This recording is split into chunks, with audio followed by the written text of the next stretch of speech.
السلام علیکم ناظرین ڈی چونک آپریشن کے بعد آج پاکستان تحریک انصاف نے باقاعدہ ایک پریس کانفرنس کی جس میں ڈی چونک آپریشن میں شہید ہونے والے پاکستان تحریک انصاف کے کارکنوں کی شناخت اور تعداد بتائی گئی۔ پریس کانفرنس کے مزید اہم کیا نکات ہیں، سینئر صحافی عمران ریاض خان کی تازہ ترین یوٹیوب ویڈیو سے جانتے ہیں۔ ابھی جو ڈیٹا دیا ہے پاکستان تحریک انصاف نے، کیونکہ اب انہوں نے تصاویر اور نام جاری کر دیے ہیں، تحریک انصاف نے 12 لوگوں کے بارے میں کنفرم کیا ہے کہ یہ 12 لوگ کنفرم شہید ہو گئے ہیں ڈی چوک والے سانے میں، جبکہ مزید شہادتیں ہیں جن کے بارے میں ابھی کنفرمیشن لینے کی کوشش کر رہے ہیں۔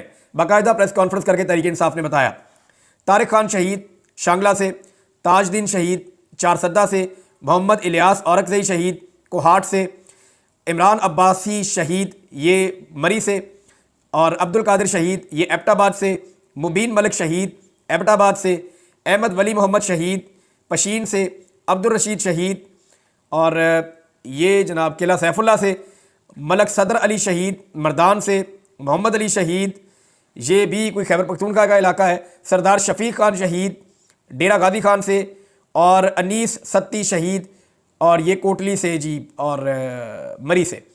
یعنی جو زیادہ شہداء ہیں ان کا تعلق خیبر پختونخوا سے ہے، پھر بلوچستان سے اور پنجاب سے بھی کچھ شہداء ہیں۔ مری کے اندر بتایا جا رہا ہے کہ 2 ڈیڈ باڈیز جو ہیں وہ مری میں گئی ہیں۔ اب تک کی اطلاع کے مطابق یہ 12 پاکستان تحریک انصاف نے کنفرم کیے، اور تحریک انصاف کا یہ دعویٰ ہے کہ اتنے لوگ نہیں ہیں، لاشیں اس سے زیادہ ہیں۔ ناظرین، سینئر صحافی منصور علی خان نے یہ دعویٰ کیا ہے کہ وزیر اعلیٰ کے پی کے علی امین گنڈا پور کا ڈی چونک نہ پہنچنا کسی ڈیل کے تحت تھا۔ مزید کیا تفصیلات ہیں، آئیے جانتے ہیں۔ گراؤنڈ ریالٹی میں آج میں ذرا کھل کے بات کرنے لگا ہوں آپ کے ساتھ۔ گراؤنڈ ریالٹی بھائی یہ ہے کہ آپ کی حکومت بھی جو چلتی ہے نا، وہ اسٹیبلشمنٹ کے چند بنائے گئے بیرومیٹرز کے اندر چلتی ہے۔ باؤنڈری ہوتی ہے نا، باؤنڈری وہ اس کے اندر چلتی ہے۔ وہ کہتے ہیں اس باؤنڈری کے اندر کریں آپ نے جو کچھ کرنا ہے۔ آپ نے کرکٹ کا وہ دیکھا نا، کرکٹ کی ایک باؤنڈری ہوتی ہے، وہ کہتے ہیں بھائی جان جو میچ کھیلنا ہے نا اس باؤنڈری کے اندر کھیلیں، اسٹینڈوں میں آنے کی کوشش مت کرنا، پیویلین میں آنے کی کوشش مت کرنا، جہاں پہ وہ ٹی وی کے کیمرے لگے ہیں اس ایریا میں آنے کی کوشش مت کرنا، جو کھیلنا ہے اس گراؤنڈ کے اندر کھیلو۔ یہ ہے آپ کا پولیٹیکل ایرینا، ٹھیک ہے۔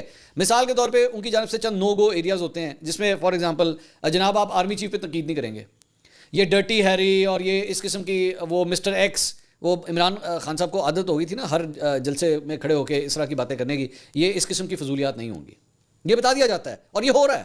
آپ کو نہیں نظر آ رہا ہوگا، ظاہری بات ہے، جو پی ٹی آئی کے فالوور ان کی آنکھوں پہ جو پٹی بندھی ہوئی ہے ان کو انقلاب نظر آ رہا ہے، لیکن یہ ہو رہا ہے، آپ کی آنکھوں کے سامنے ہو رہا ہے۔ اور میں بار بار آپ کو یہ کہہ رہا ہوں کہ آپ نوٹ کریں کہ یہ ساری فضولیات جو ہیں یہ ختم ہو گئی ہیں، اب اس قسم کی کوئی باتیں نہیں ہو رہی، ٹھیک ہے۔ یہ ایک آپ سمجھ لیجئے کہ ایک انسپوکن ان ریٹن ایک معاہدہ ہوا ہے آلریڈی، کہ ٹھیک ہے آپ بیٹھ کے نون لیگ کو برا بھلا کہیں، آپ وزیر اعظم کے اوپر کہیں، آپ وزیر داخلہ کو کہیں، پالیٹکس کھیلیں، یہ سب کچھ ٹھیک ہے، ادھر اس سائڈ پہ آنے کی کوشش مت کریں۔ اگر ادھر آؤ گے نا تو یہاں سے جو ہیٹ محسوس ہوگی وہ آپ برداشت نہیں کر پاؤ گے۔ اور آپ ہی کے پلیئرز، میں بتا رہا ہوں یہ آپ کے اپنے پلیئرز، اب پلیئرز کون سے ہیں یہ آپ خود مجھے نیچے کامنٹ سیکشن میں خود ہی بتا دیجیے گا، وہ ان رولز اینڈ ریگولیشنز کے تحت کھیل رہے ہیں، اسٹیبلشمنٹ کے بنائے ہوئے رولز اینڈ ریگولیشنز کے تحت کھیل رہے ہیں۔ آپ کو شاید نظر نہ آئے کیونکہ آپ کی آنکھوں کے اوپر جو ہے نا انقلاب کی پٹی بندھی ہوئی ہے، وہ نہیں نظر آئے گا، لیکن یہ ہے گراؤنڈ ریالٹی۔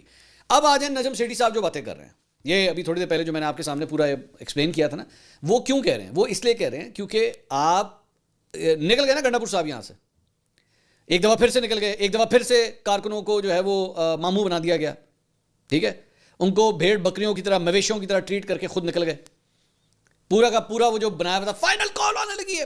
اور وہ میں جب وہ گنڈا پور صاحب آپ کو یاد ہوگا وہ شروع میں انہوں نے سنجانی پہ جب جلسہ کیا تھا نا، بلکہ اس سے پہلے بھی شاید سوابی میں شاید جلسہ تھا، سوابی میں تھا یہ پتہ سوات میں تھا، میں نے اس دن یہ کہا تھا، انہوں نے کہا تھا کسی کا باپ بھی جو ہے ہمیں نہیں روک سکتا، ان کو باپ کی طرف جانے کا بہت شوق ہے، باپ بھی نہیں روک سکتا، باپ بھی نہیں روک سکتا، ہم آئیں گے عمران خان کو اڈیالہ جیل سے نکال کے لے کے جائیں گے، 14 دن کا ٹائم۔ میں نے کیا لفظ استعمال کیا؟ میں کہا رنگ بازی، ساری رنگ بازی ہو رہی ہے، سب کی سب رنگ بازی ہو رہی ہے۔ تو یہ ہے گراؤنڈ ریالٹی، لیکن اس رنگ بازی کا فائدہ کیا ہوتا ہے؟ اب آ جائیں نا اس کے اوپر، یہ سیٹھی صاحب جو بات کریں، فائدہ اس سے یہ ہوتا ہے کہ آپ کے جو بچوں کا ایک ہوتا ہے نا ٹیسٹ، ایک رزلٹ شیٹ آتی ہے اینڈ کے اوپر، جو کئی بچے چھپانے کی بھی کوشش کرتے ہیں کہ ماں باپ تک نہ پہنچے، وہ جو رزلٹ شیٹ ہے نا اس میں آپ کے نمبر بڑھ جاتے ہیں۔ ہاں ویری گڈ، یہ ہے وہ اچھے بچے جس کی ہم بات کر رہے تھے۔ اس طرح کھیلنا ہے، ٹھیک ہے، احتجاج کرنا ہے، کرو، لوگوں کو بیوقوف بناؤ، اپنے کارکنوں کو لے کر آؤ اور ان کو پھر سڑک کے اوپر چھوڑ کے خود نکل جاؤ، یہ ہے، یہ کرنا ہے تم نے، اور آپ پھر کرتے ہیں۔ 4 دفعہ کر چکے ہیں آپ اب تک اس طرح۔ اچھا میں تو پھر بھی سلوٹ کروں گا، میں یقین کیجئے مجھے ایک جگہ ان لوگوں پر رحم اور ترس آ رہا ہوتا ہے، اور پھر ایک جگہ میں ان کے اوپر جو ہے نا اس بات کے اوپر بھی حیران ہوتا ہے، یار ان بیچاروں کی ڈیڈیکیشن دیکھیں آپ، کتنی ڈیڈیکیشن ہے ان کی۔ یہ سچے دل سے آتے ہیں. میں پاکستان تحریک انصاف کے فالوورز کو کہنا چاہوں گا, آپ لوگوں کے دل صاف ہیں, آپ لوگوں کے دل سچے ہیں, آپ واقعی آپ سمجھتے ہیں کہ پاکستان کے لیے کچھ ہونے لگا ہے, یہ ہمیں کر کے دکھائے گا. علی امین گنڈا پور, علی بھائی عمران خان نے ان کو نامنیٹ کیا ہے, یہ ہمیں کر کے دکھائے گا. 72 گھنٹے لگتے ہیں. علی بھائی جو ہے نا وہ پتلی گلی سے نکل جاتے ہیں, علی بھائی نظر ہی نہیں آتے پھر کہیں پہ. امریکہ میں مقیم پاکستان تحریک انصاف کے رہنما شہباز گل نے اپنی تازہ ترین یوٹیوب ویڈیو میں انکشاف کیا ہے کہ پاکستان تحریک انصاف کے ایک کارکن کی میت دینے کے لیے رینجرز نے کس طرح سے برتاؤ کیا. انہوں نے کیا بتایا, مزید کیا تفصیلات ہیں, جانتے ہیں. جو دل خراش واقعہ ہم نے پہلے بھی آپ کے سامنے رکھا, وہ شفیق لونڈ صاحب کا ہے. ان کی میت پیمز میں پڑی رہی, پورے 2 دن انکاری رہے کہ ان کی میت یہاں پر نہیں ہے, کیونکہ ان کی میت کو پہلے ان کے دوست دیکھ چکے تھے. اور یہ بھی ذہن میں رکھیے کہ ویڈیو فوٹیج موجود ہے جو بہت گرافک ہے, جو آپ کے سامنے رکھ نہیں سکتے. یہاں ویڈیو فوٹیج موجود ہے جس میں شفیق لونڈ صاحب کو جو گولی لگی وہ صاف نظر آ رہی, وہ زخمی گرتے ہوئے نظر آ رہے, ان کے دوستوں نے اٹھا کے لے کے جا رہے ہیں, وہ سب کچھ نظر آ رہا ہے. لیکن ہاسپٹل کہہ رہا تھا کہ یہاں ان کی میت نہیں ہے. پھر آخر کار راول پنڈی سے ان کی میت پیم سے چپکے سے چھپا کے رینجرز وہ میت لے کر گئی راول پنڈی. وہاں کے ہاسپٹل میں جو لواحقین تھے ان کے ساتھ سودے بازی کی گئی بیٹھ کے. جی ہاں, آپ درست سن رہے ہیں الفاظ, سودے بازی کی گئی. میں نے پچھلے ویلاگ میں بھی کہا, لاش پر سودا کیا گیا. کون کرتے ہیں لاشوں پر سودا؟ مجرمین بھی جو ہوتے ہیں, جو اغوا برائے تاوان کرتے ہیں, وہ زندہ انسانوں کے اوپر سودا کرتے ہیں. لاشوں پر تو ایون جو ہائی جیکر ہوتے ہیں جہازوں کے, وہ بھی لاشیں باہر پھینک دیتے ہیں جب کسی کو مار دیں دروازہ کھول کے.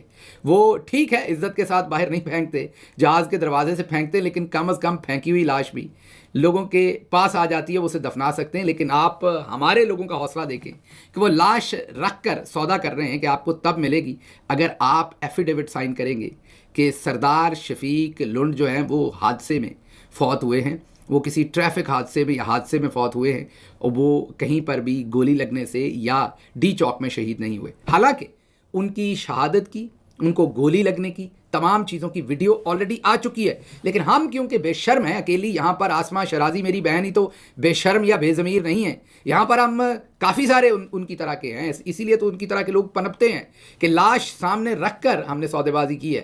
اور پھر جو بھائی ہو, بہن ہو, باپ ہو, کزن ہو, ان مجبوروں نے لاش لینی ہے, دفن کرنا ہے. تو یہ سودے بازی ان کی, جب بندوق کی نوک پر ایک طرف ایک بندے کی لاش کو رکھا ہوا ہے اور دوسری طرف ان کی مجبوری پر یہ سودے بازی کر رہے ہیں, تو پھر ایفیڈیوٹ لیا گیا کہ ان کو صرف ان کی وفات ہوئی ہے کسی حادثے میں, وہ شہید نہیں ہوئے, اور ان کی لاش دی گئی جو آخرکار پھر ڈیرہ غازی خان میں آج سپرد خاک کی گئی. سینئر صحافی معید پیرزادہ نے اپنی تازہ ترین یوٹیوب ویڈیو میں ڈی چونک اسلام آباد کا نام تبدیل کرنے کی تجویز پیش کی. آئیے جانتے ہیں. لیکن سب سے پہلے اسلام آباد میسیکر 2024 کے حوالے سے ایک تجویز ہے, اور یہ تجویز آپ میں سے بہت سے لوگوں کی طرف سے آئی ہے, یوٹیوب پہ بھی آئی ہے, واٹس ایپ پہ بھی آئی ہے. مجھے تجویز ہے کہ اسلام آباد کے ڈی چوک کا نام جو ہے اسے تبدیل کر دینا چاہیے, کیونکہ ویسے بھی یہ ڈی چوک دیکھیں ایک بڑا میننگ لیس نام ہے. جگہوں کے نام جو ہیں وہ ان کی تاریخ کی نسبت سے ہوتے ہیں.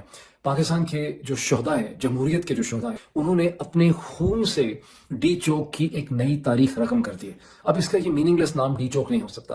میں نے ٹویٹر کے اوپر 3 نام تجویز کیے ہیں جو آپ لوگوں کی ہی طرف سے آئے ہیں, جس میں ایک نام جو ہے شہید چوک اسلام آباد, دوسرا نام جو ہے وہ شہید چوک شہیدہ اسلام آباد, اور تیسرا خونی چوک.